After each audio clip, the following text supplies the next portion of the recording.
قرآن میں ہاتھ کا ذکر آیا ہے تو انسان کا بھی ہاتھ ہے، سیم اسی طرح ہاتھ ہے، تو دو مشبہہ بنے، وہ تشبیہ میں آ گئے۔ توحید کے معاملے میں اللہ نے کسی کو معاف نہیں کرنا اور کوئی کنفرمائز نہیں ہے توحید کے معاملے میں۔ تمام تر تعریفات، حمد و ثناء، تکبیرات، تحلیلات، تمجیدات، اچھے کلمات اللہ تبارک و تعالیٰ کے لیے جو اس دنیا کا خالق ہے، مالک ہے، رازق ہے، عبادت کے لائق ہے، اور اس کا کوئی ہمسر اور برابر نہیں۔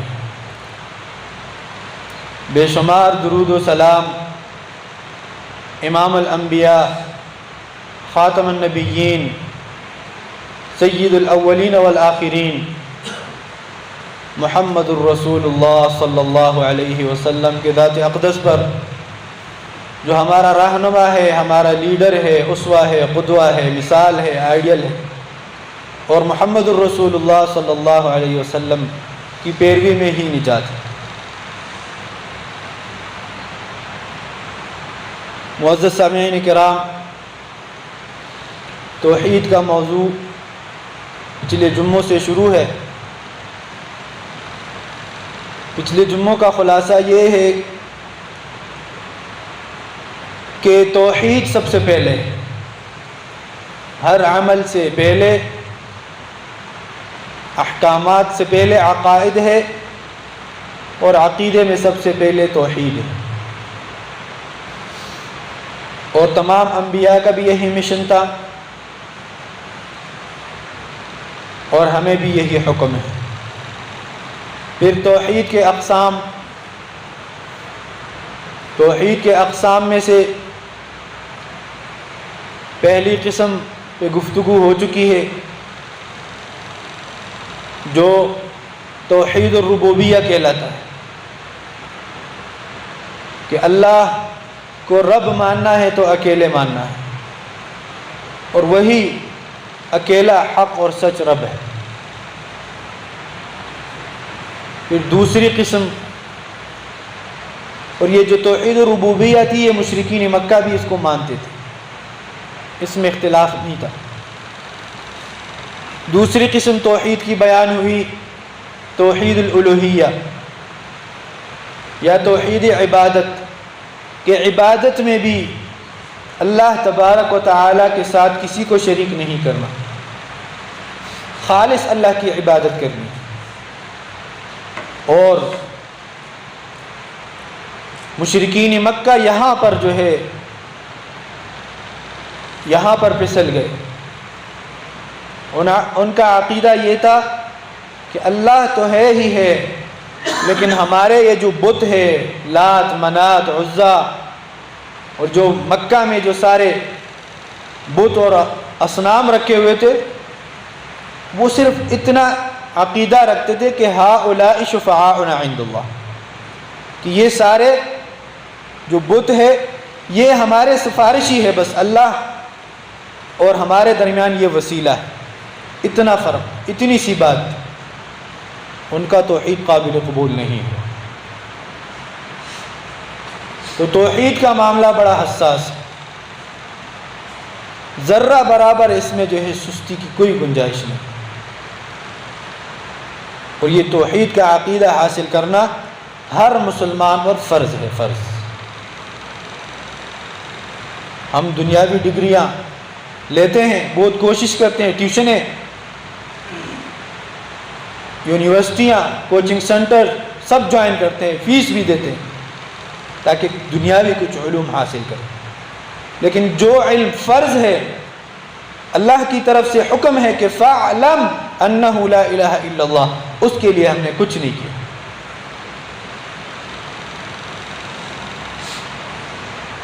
تو یہ علم، یہ جاننا بہت ضروری ہے۔ جب تک توحید کا علم نہ ہو، بندے کو رب کی پہچان نہیں ہوتی، اپنے الہ جس کی تم عبادت کرتے ہو اس کی تمہیں پہچان ہی نہیں ہے، عبادت کس چیز کی کرو۔ آج کا جو موضوع ہے وہ توحید کی تیسری قسم ہے، توحید الاسماء والصفات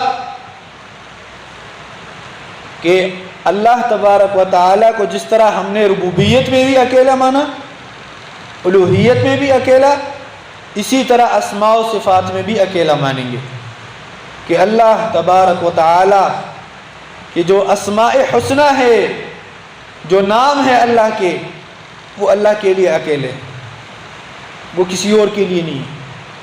اور اللہ کے جو صفات ہے وہ بھی اللہ کے لیے اکیلے ہیں، خاص اللہ کے لیے، اس میں بھی کسی کو شریک نہیں کرو۔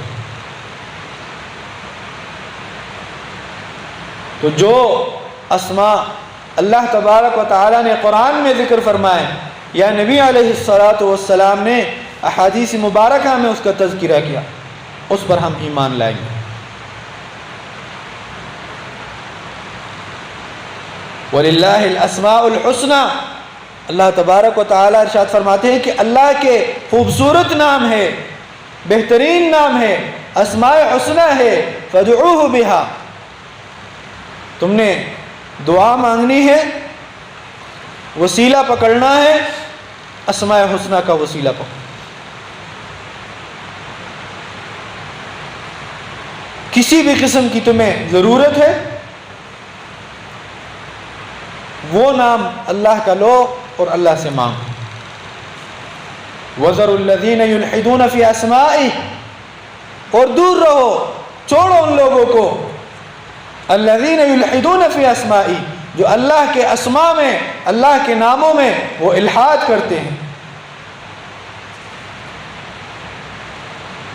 اللہ کے اسماء و صفات کا انکار کرتے ہیں، اس میں تعویلیں کرتے ہیں،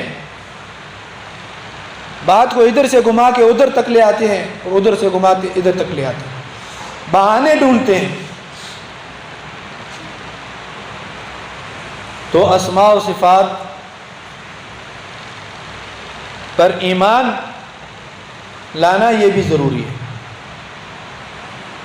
یہ اسماء صفات کیا چیز ہے؟ هو الاعتقاد الجازم بانفراد اللہ عز وجل بالکمال المطلق فی جمیع الوجوہ، العظمہ والجلال والجمال، کہ یہ عقیدہ بندہ رکھے، پکا عقیدہ، پختہ عقیدہ کہ اللہ تبارک و تعالی اکیلے ہے کمال مطلق کے ساتھ۔ اللہ تبارک و تعالی کے اسماء جو ہے وہ بھی کمال کے ہے، صفات جو ہے وہ بھی کمال کے ہے، من جمیع الوجوہ، ہر طرف سے۔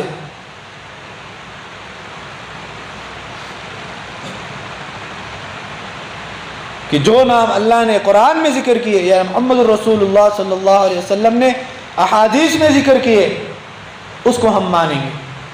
کیسے مانیں گے؟ بلا تعطیل ولا تشبیہ ولا تکییف، کہ اللہ کے جو اسماء ہیں یا جو صفات ہے اس کو بلا تعطیل مانیں گے، اس کا انکار نہیں کریں گے، اس کو ٹکرائیں گے نہیں، اس کو چٹی نہیں دیں گے۔ تعطیل اردو کا بھی لفظ ہے نا، چٹی، اس کو ٹکرائیں گے نہیں، چھوڑیں گے نہیں اس کو۔ ولا تشبیہ، اور اللہ کی اگر کوئی صفت ہے یا کوئی نام ہے تو اس کو مخلوق کے ساتھ مشابہت بھی نہیں کریں گے۔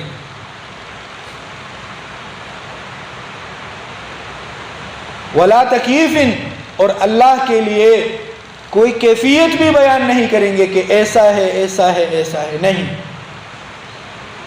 بس جیسا جتنا اللہ نے بتا دیا اتنا ایمان رکھنا، یہ ہمارے لیے ضروری ہے۔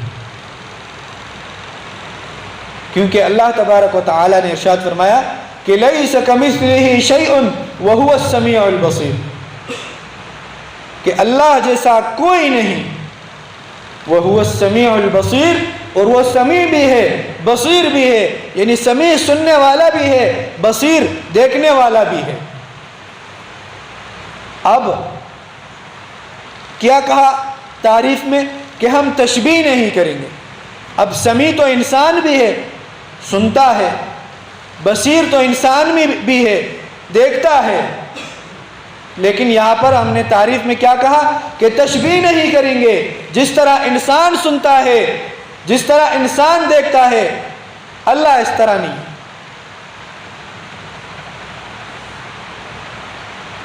پھر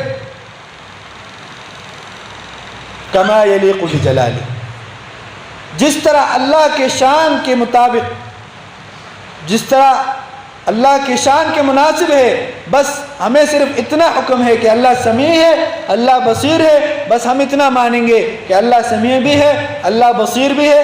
آگے تکییفن بلا تکییفن کیفیت بیان نہیں کریں گے کہ یار اگر کوئی سننے والا ہے تو اس کے کان بھی ہوں گے، تو بندہ یہ کہے کہ نعوذ باللہ اللہ کے کان بھی ہوں گے. نہیں، یہ کیفیت آپ بیان نہیں کر سکتے.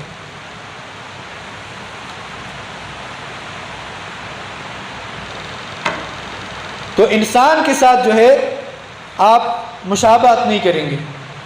جتنے صفات اللہ نے بتا دیے اس لمٹ تک آپ نے جو ہے اس پر ایمان لانا ہے، اس سے آگے نہیں بڑھنا، حد سے تجاوز نہیں کرنا. اللہ تبارک و تعالیٰ کے جو نام ہے وہ توقیفی ہے. اس میں اپنی طرف سے جو ہے آپ کوئی نام لگا نہیں سکتے جب تک اللہ تعالیٰ قرآن میں نہ بتائے یا نبی علیہ الصلاۃ والسلام احادیث میں نہ بتائے. دلیل آئے گی تو ہم مانیں گے، دلیل نہیں ہے تو نہیں. جس طرح عبادات توقیفی ہے، آپ اپنی طرف سے کوئی عبادت نہیں کر سکتے. ہاں، اللہ کی طرف سے، نبی علیہ الصلاۃ والسلام کی طرف سے کوئی دلیل سامنے آئی، جو عبادت ثابت ہوا وہی عبادت آپ کریں گے، اپنی طرف سے کوئی عبادت نہیں کریں گے. تو اسی طرح اللہ تبارک و تعالی کے جو اسماء ہیں اور صفات ہیں یہ توقیفی ہے، اس میں اپنی طرف سے کوئی ایڈیشن نہیں کر سکتے. اور دوسری بات کہ ہم تشبیہ اور تکییف یہ نہیں کریں گے. کوئی صفت آئی، مثلا قرآن میں اللہ کے ہاتھ کا ذکر ہے کہ یہود کہتے ہیں کہ ید اللہ مغلولہ، اللہ کے ہاتھ باندھے ہوئے ہیں، اور اللہ تعالیٰ فرماتے ہیں کہ بل یداہ مبسوطتان، اللہ کے دونوں ہاتھ کھلے ہیں، وہ دینے والا ہے. تو اب یہ جو فرقے بنے ہیں یہاں پر کنفیوژن ہے. جو اہل السنہ کا عقیدہ ہے، جو صحیح عقیدہ ہے، وہ جس طرح تعریف میں بھی بیان کیا کہ اب یہ اللہ کا صفت ہے ہاتھ، قرآن میں ذکر ہوا، اب ہم اس کو بلا تعطیل مانیں گے، مطلب اس کو ٹکرائیں گے نہیں، اس کا انکار نہیں کریں گے، اس صفت کو چھٹی نہیں دیں گے، بلا تعطیل مان لیا ہاتھ. دوسری بات کیا ہے؟ بلا تشبیہ، اب ماننا ہے لیکن تشبیہ بھی نہیں کریں گے، بلا تشبیہ مانیں گے. انسان کے ہاتھ کا تشبیہ نہیں دیں گے کہ جس طرح انسان کا ہاتھ ہے نعوذ باللہ اسی طرح اللہ کا بھی ہاتھ ہے، نہیں. جس طرح اللہ کے شان کے مطابق بس وہ اللہ جانتا ہے، وہ ہمیں نہیں پتہ، لیکن اتنا اللہ نے بتایا کہ اللہ کے ہاتھ ہے، تو آپ کا ایمان یہ ہونا چاہیے کہ اللہ کا ہاتھ کیسا ہے وہ نہیں پتہ.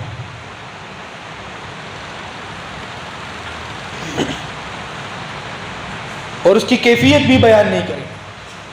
آپ نے انسان کے ہاتھ کی تشبیہ نہیں دی لیکن کوئی اور کیفیت بیان کریں کہ ایسا ایسا ایسا، نہیں، یہ تشبیہات یہ آپ نہیں دے سکتے، کیونکہ قرآن میں کہ فلا تضربوا للہ الامثال، اللہ کے لیے مثالیں نہ بیان کیا کرو، کیونکہ جب بندے کو علم ہی نہیں ہے، بندے اس دنیا سے نکلا ہی نہیں ہے، نکلا تو کیا اس دنیا کا پورا سیر ہی نہیں کیا ہے، تو وہ چیزیں جو اس کائنات سے اعلیٰ اور بالا تر ہے اس کے بارے میں کیا بتائیں.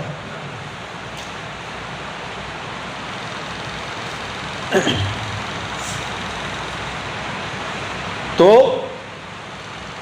اگر ہم مخلوق میں بھی دیکھیں، مخلوق میں اللہ کے لیے تو مثال نہیں دی جا سکتی، ہم اگر سمجھنے کے لیے مخلوق میں بھی دیکھیں، انسان کا ہاتھ ہے، اسی طرح بکرے کے بھی ہاتھ ہے، گھوڑے کے بھی ہاتھ ہے، اور خرگوش کے بھی ہاتھ ہے۔ کیا یہ سارے ایک جیسے؟ بالکل ایک جیسے نہیں ہیں۔ تو اگر مخلوق میں مشابہت نہیں آپ کے سامنے ہے کہ ہر چیز کا اس کے مطابق ہاتھ ہے، تو اللہ کے شان کے مطابق جو بھی ہے وہی ہے، کیفیت ہم نہیں بیان کر سکتے۔ اور اسی طرح استوا جو ہے یہ بھی اللہ کی صفت ہے، اور جب امام مالک رحمہ اللہ سے جو ہے استوا کے بارے میں پوچھا گیا، کیفیت کے بارے میں جب پوچھا گیا کہ اللہ کیسے مستوی ہے عرش پر، تو انہوں نے بتایا کہ الاستواء معلوم،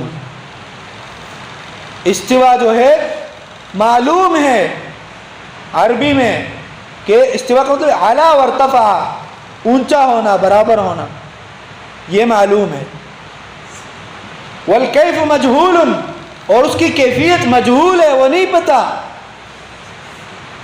کہ کیسے مستوی علی العرش ہے، اللہ عرش کے اوپر کیسے ہے، وہ مجہول ہے، وہ اللہ نے بتایا ہی نہیں ہے، تو تمہیں کیا ہے کہ اس کے پیچھے پڑ رہے ہو۔ اور پھر طرح طرح کے سوال آئیں گے کہ کرسی بڑی ہے، عرش بڑا ہے، یا اللہ بڑا ہے، اور بندہ ان سوالوں میں پڑھ پڑھ کے جا کے الحاد کی طرف چلا جاتا ہے، ملحد بن جاتا ہے۔ اس لیے اللہ تعالیٰ نے فرمایا کہ وَذَرُوا الَّذِينَ يُلْحِدُونَ فِي أَسْمَائِهِ، ان لوگوں سے بچو، چھوڑو ان لوگوں کو جو اسماء و صفات میں الحاد کرتے ہیں، اس کا انکار کرتے ہیں۔ تو جہاں تک آپ کو لمٹ اللہ نے دی ہے وہیں تک ماننا ہے۔ تو فرمایا کہ استوا معلوم ہے، اور اس کی جو کیفیت ہے وہ مجہول ہے، والایمان بہ واجب، اور اس استوا کے اوپر ایمان واجب ہے، والسؤال عنہ بدعۃ، اور اس کیفیت کے بارے میں سوال کرنا وہ بدعت ہے۔ کیوں پڑھ رہے ہو اس کیفیت کے بارے میں؟ بس اللہ نے جتنا بتا دیا اتنا ایمان رکھو، کیفیت نہیں معلوم، اللہ کے شان کے مطابق جو مناسب ہے، کما یلیق بجلالہ، بس اتنا ہے۔ تو یہ بھی توحید کا جو ہے اہم قسم ہے۔ اگر کوئی بندہ یہ اسماء و صفات میں اللہ کو اکیلے نہیں مانتا، اور ان صفات میں اللہ کے ساتھ کسی کو شریک کرتا ہے، تو اس کی عبادات خطرے میں ہے، چاہے وہ ربوبیت میں اللہ کو اکیلا نہیں مان رہا ہو، یا الوہیت میں، یا اسماء و صفات میں۔ دیکھیں نا مشرکین مکہ، ایک چھوٹی سی بات کہ اللہ تو معبود ہے ہی ہے، لیکن یہ جو بت ہے یہ ہمارے سفارشی ہے اللہ کے سامنے، وَيَقُولُونَ هَؤُلَاءِ شُفَعَاؤُنَا عِندَ اللَّهِ، اتنی سی چھوٹی سی بات پر ان کے ساتھ جہاد کا اعلان ہو، ان کی توحید قابل قبول نہیں۔ تو یہ تینوں اقسام جو ہے یہ بہت کمال کے ساتھ سمجھنا چاہیے، اور کمال کے ساتھ جو ہے اس پر عمل کرنا چاہیے، تبھی عقیدہ درست ہوگا۔ اچھا، یہ جو فرقے بنے یہیں سے گڑبڑ شروع ہوا، کلمہ توحید سے مین عقیدے سے گڑبڑ شروع ہوئی۔ اب قرآن میں اللہ کے ہاتھ کا تذکرہ ہوا، اب کچھ لوگ ڈر گئے کہ ہم اگر اللہ کے ہاتھ کو ثابت کریں گے تو گویا کہ ہم نے اللہ کے لیے انسان جیسا جسم ثابت کر دیا۔ انہوں نے یہ سمجھ رکھا کہ انسان کا ہاتھ ہے، اگر ہم کہتے ہیں کہ اللہ کا بھی ہاتھ ہے تو یہ تو انسان کی طرح، چلو انسان کا اللہ تعالیٰ کا نعوذ باللہ جسم ثابت ہوا، تو وہ ڈر گئے۔ تو انہوں نے کیا کیا، اس میں تعویل کی، اس ید کے نام کو تعویل کیا کہ نہیں، ید سے مراد یہاں پر ہم قدرت لیں گے کہ اللہ کے قبضے قدرت، نام صفت کو چینج کر دیا. اور یہ جو ید ہے، جو صفت اللہ نے قرآن میں بتائی، اس کا انکار کر دیا، ایک فرقہ بنا. دوسرے نے کیا کہہ رہے ید، قرآن میں ہاتھ کا ذکر آیا ہے تو انسان کا بھی ہاتھ ہے، سیم اسی طرح ہاتھ ہے، تو دو مشبہہ بنے، وہ تشبیہ میں آ گئے کہ اللہ کو انسان کے مشابہ مان لیا تو وہ مشبہہ بنے، ایک الگ فرقہ بنا.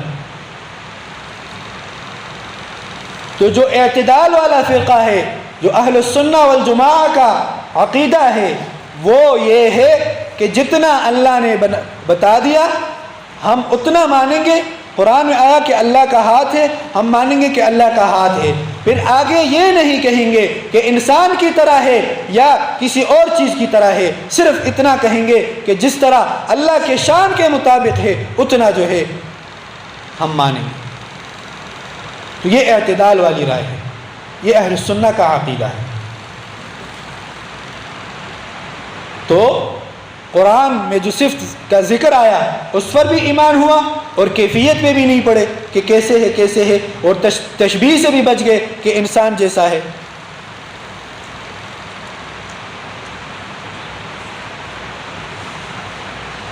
تو یہ گڑبڑ یہاں سے شروع ہوا. اور لا الہ الا اللہ کے معنی میں لوگوں نے یہ سمجھا کہ اللہ خالق ہے، مالک ہے، رازق ہے، بس یہی توحید ہے. نہیں، یہ تو مشرکین مکہ بھی مانتے تھے. اختلاف توحید الالوہیہ میں ہے کہ اللہ کے ساتھ عبادت کرنا. مشرکین نے کہا تھا کہ یہ بت ہمارے سفارشی ہے، آج کے مسلمان کہتا ہے یہ قبر والا ہمارا سفارشی ہے، فلاں ولی ہمارا سفارشی ہے. کیا فرق پڑا؟ جو ان کا عقیدہ تھا آج ان کا عقیدہ ہے. اس کا مطلب ہے کہ توحید ہم نے سمجھا ہی نہیں.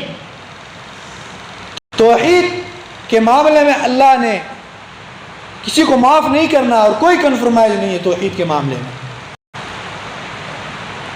اللہ جو اکیلے اس دنیا کے پیدا کرنے والے ہیں، اور جس مقصد کے لیے تمہیں پیدا کیا کے لیے عبدون یوحدون، اللہ کی توحید کا چرچا ہو، اور پھر یہاں پہ آ کے آپ کسی اور کو کسی اور سے اولاد مانگ رہے ہیں، کسی اور کی عبادت کر رہے ہیں، کسی اور سے مرادیں اور منتیں پوری کرا رہے ہیں.